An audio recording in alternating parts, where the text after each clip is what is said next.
Welcome back to the channel.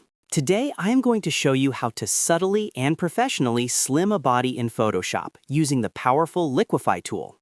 Whether you are retouching a portrait or preparing photos for a portfolio, knowing how to use Liquify correctly is a game changer for achieving a natural look without distorting your background.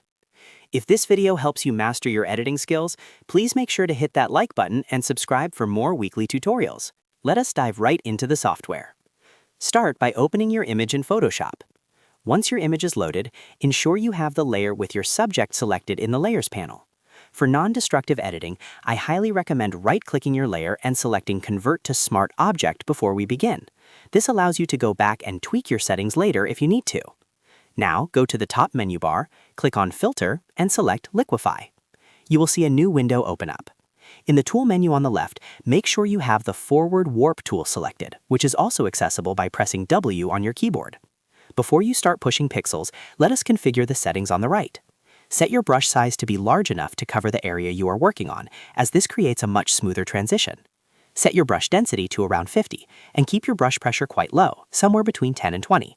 This lower pressure gives you much better control, preventing you from over-editing the image. Now, gently start pushing the edges of the person inward. Focus on areas like the waist, arms, or legs. Remember, the key is to work slowly with very small, deliberate movements. Do not try to make a massive change in one click. Another pro tip is to carefully watch the background behind your subject. If you push too hard, you will start to bend walls, doors, or floor lines, which is a dead giveaway of an edited photo. If you accidentally distort something or it starts looking unnatural, grab the Reconstruct tool from the left panel to smooth things out, or brush over the area to revert it.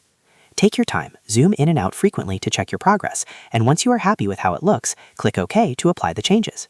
By using a smart object, you can see your history and toggle the effect on and off to ensure you have maintained the subject's natural anatomy. That's all there is to it. You have now slimmed the body in Photoshop while keeping the edit looking realistic and clean.